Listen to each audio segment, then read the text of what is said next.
What's up, this is GM, and before I start, I want to tell you about TubeBuddy. In case you don't know, TubeBuddy is a free website that will help you manage and grow your YouTube channel. Thanks to them, some of my videos even show up as top results. Want to give them a try? Check the description below for the link. Today we have Weeylite S03 RGB video lights. So let me go and open up one of these boxes and show you what we have inside.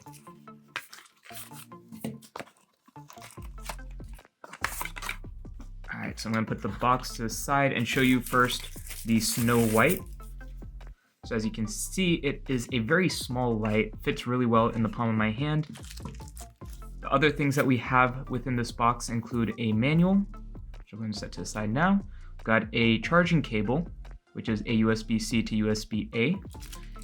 And then right here we have a hot shoe adapter. Go ahead and set that to the side. I'm going to go and open this one as well. As you can see, I also bought the glazed blue light. I'm just going to take out the light itself.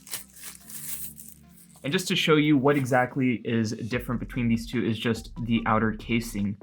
You can see here, this one I just bought, so I haven't actually used it yet. I haven't taken off the peel. I'm going to go ahead and set this to the side though. And we're just going to focus specifically on this one. So keep in mind, the link to this product is in the description below if you want to follow along by looking at the Amazon link. So Weeylite S03 RGB video light, I'm going to give a little bit of info on it. It is RGB, bi-color, 26 lighting effects, and soft light. Built-in 3.7 volt or 1000 milliamp hour battery. It weighs 0.16 pounds and is 3.5 by 2 by 0.8 inches. It works via an app and comes in 4 colors. As you've already seen, I went ahead and got a second one because I really liked this light. And you're about to see why. So let's start off with the 360 look. I'm actually going to take out the blue one, so that way it's a little easier to see some of the things I'll be pointing out.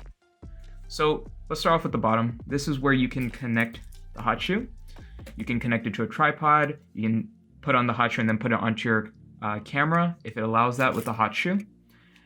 Personally, one of the things I like is the fact that you can put a string through here and hang it. That's actually how I like to use it sometimes. I'll put a string through and hang it off of something and just kind of have some light coming in from the side. On this side, we have the charging point, which is the USB port. This is the on-off switch, and that's pretty much it. It's very simple to use. So now I'm going to go and grab the gray one, and I will go ahead and turn it on. I'm going to face away from the camera when I do this. And it is very bright. So let me go ahead and turn off my overhead light. And as you can see, that is a very bright light. It might be a little hard to tell just because my camera will adjust, but as you can see, it makes it really hard to distinguish things on my hand because the light is so bright on it. So you wouldn't really need to keep it super close to use. And as I mentioned, it works via an app. It's the Weeylite app. All right, so pretty much all I had to do was turn on the app, click on A, and it automatically connects. It might take a little bit of time sometimes just to connect it, but it should connect pretty much right away. The longest it's taken me ever for it to just pair up would be maybe 20 seconds at most, but generally it is very quick. And you'll see we have A, B, C, D, E, F, which means you can control 6 lights at once. So I'll go ahead and peel this off. Oop, and I already messed up the peel. There we go. And I will turn this light on. Go ahead and face it away from the camera as well. All right, so I went ahead and connected both of them to A. As you can see here, if I change the light for one, it'll change it for both. I will give some criticisms about the app a little bit later on, but for now, I'll just go and show you it's not connected to B, C, D, E, or F. They are both on A. And yeah, let me go ahead and place one flat. You probably won't be able to tell, but what we have in here is just a bunch of beads, which are gonna be the lights that are showing. So one of the things I really like about these lights is the fact that you can do warm and soft lighting, you do the RGBs, and you even have scenes. You can control the brightness, you can control how warm you want the light. So right now we have it on white, and as you can see, we can adjust the warmth of it. You can go to the brightness, which is labeled here as power. As you can see, I can lower pretty low and raise it up. And of course, my camera is adjusting for the light quite a bit. as I'm doing that. So I don't know if this will help a little bit more, just seeing it against my skin tone.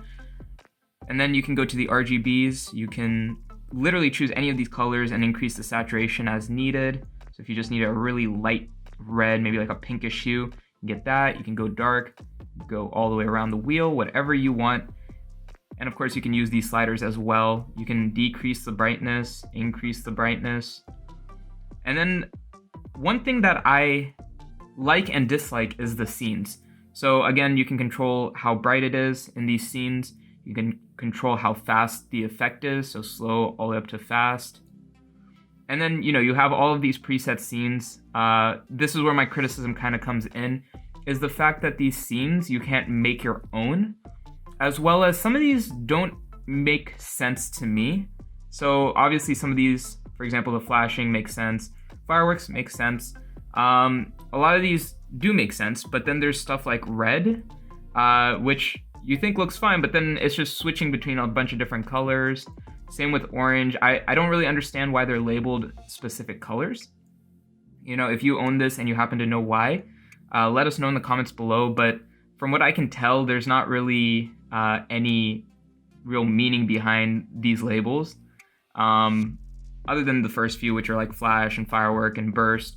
But yeah, overall, I still think this is a great app, especially for what I personally use it for, which is just to get a single uniform color.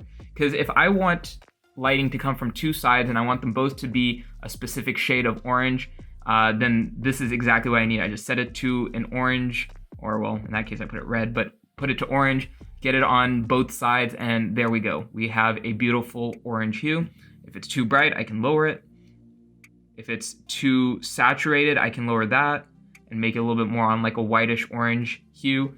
It's whatever you really need, and I think that's what I love the most about these lights. And then, of course, the fact that they are so small and portable. I'm going to go ahead and shut them off. As you can see, my room is still very bright, so the fact that the lights were that bright, even with just the general light coming into the room, that's pretty impressive. But yeah, I love how small these are. They're very portable, very light, perfect for on-the-go films or pictures, whatever you may need them for. Better than lugging around those big, bulky light sets, some of which I have reviewed before on my channel, like ring lights and stuff. They may not be the easiest to travel with, so these really help in that situation since they're so small and portable, and you can just get a couple of these, set them up in different places, and you've got all the lighting you need. Alright, that's it for this video. Link for this is in the description below. Make sure like, comment if you have any questions. Thank you for watching.